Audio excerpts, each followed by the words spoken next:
Hello, I'm doctor Manasa, fertility consultant. ఇప్పుడు నేను discuss చేయబోయే టాపిక్ ఏంటి అంటే డోనర్ ఎగ్. అసలు ఈ డోనర్ ఎగ్స్ అనేవి ఎవరికి సజెస్ట్ చేస్తాము, ఈ డోనర్ ఎగ్ ద్వారా ఐవీఎఫ్ చేసినప్పుడు వాళ్ళలో సక్సెస్ రేట్స్ అనేవి ఎలా ఉంటాయి అనే విషయాల గురించి ఇప్పుడు మనం తెలుసుకుందాం. యూజువల్గా ఏంటి అంటే ఈ మధ్య కాలంలో చిన్న ఏజ్లోనే around 20 to 25 years age group ఉన్న వాళ్ళలోనే ఎగ్ రిజర్వ్ అనేది డ్రాప్ అవుట్ని చూస్తూ ఉన్నాము. అంటే పూర్ ఓవేరియన్ రిజర్వ్ అనమాట. వీళ్ళలో ఏఎంహెచ్ టెస్ట్ చేసినప్పుడు ఏఎంహెచ్ వాల్యూస్ అనేవి చాలా తక్కువగా వస్తూ ఉంటాయి. అలానే ఇలాంటి కండిషన్స్లో మనం ఈ డోనర్ ఎగ్ అనేది సజెస్ట్ చేస్తూ ఉంటాము. అలానే కొంతమంది ప్రిమెచ్యూర్ ఓవేరియన్ ఫెయిల్యూర్ అంటారు. ప్రిమెచ్యూర్ ఓవేరియన్ ఫెయిల్యూర్ అంటే ఎర్లీ ఏజ్లోనే మెనోపాజల్ సిమ్టమ్స్ అనేవి వచ్చేయటం, వీళ్ళకి ఓవరీస్లో అస్సలు ఎగ్స్ అనేవి లేకపోవటం, ఇలాంటి కండిషన్స్లో కూడా మనం డోనర్ ఎగ్ అనేది సజెస్ట్ చేస్తుంటాం. అలానే ఒకవేళ వైఫ్లో ఏమన్నా family history of genetic disorders ఏమన్నా ఉన్నాయి ఉన్నప్పుడు ఆ కపుల్కి యూజువల్గా భయం ఉంటుంది. అంటే ఆ జెనెటిక్ డిజార్డర్స్ ఏమన్నా మన పుట్టబోయే బేబీకి వస్తాయేమో అన్న భయం ఉన్నప్పుడు వాళ్ళకి కూడా డోనర్ ఎగ్స్ అనేవి చెప్తాం. ఇంకా కొన్ని కండిషన్స్ లైక్ రిపీటెడ్గా ఐవీఎఫ్ ఫెయిల్యూర్ అవుతుంది, లేదా రిపీటెడ్గా మిస్క్యారేజెస్ జరుగుతున్నాయి, ఓన్ ఎగ్స్తో ట్రై చేస్తున్నప్పుడు అనిపించినప్పుడు వాళ్ళకి డోనర్ ఎగ్స్ అనేవి సజెస్ట్ చేసి ఐవీఎఫ్ అనేది చేస్తూ ఉంటాం.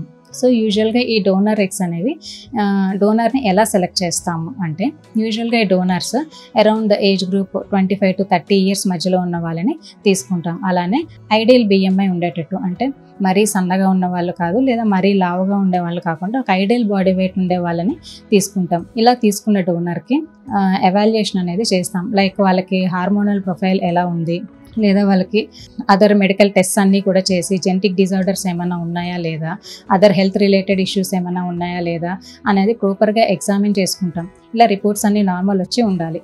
అలానే డోనర్కి ఖచ్చితంగా మ్యారేజ్ అయ్యి ఉండాలి, ప్రీవియస్గా ఒక హెల్దీ లైవ్ చైల్డ్ అనేది ఉండాలి. సో దట్ ఆ డోనర్కి ఫెర్టిలిటీ పొటెన్షియల్ మంచిగా ఉంది అని దాని అర్థం అనమాట.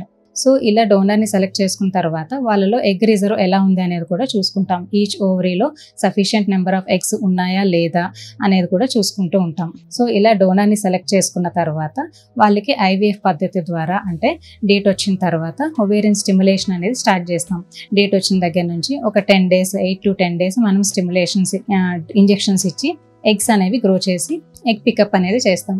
ఇలా తీసిన ఎగ్స్ని ఎంబ్రియాలజీ ల్యాబ్లో హస్బెండ్ స్పర్మ్స్తో ఫెర్టిలైజ్ చేసి ఎంబ్రియో అనేది తయారు చేస్తాం. ఈ ఎంబ్రియోని తర్వాత వైఫ్లో ట్రాన్స్ఫర్ అనేది చేస్తాం అనమాట.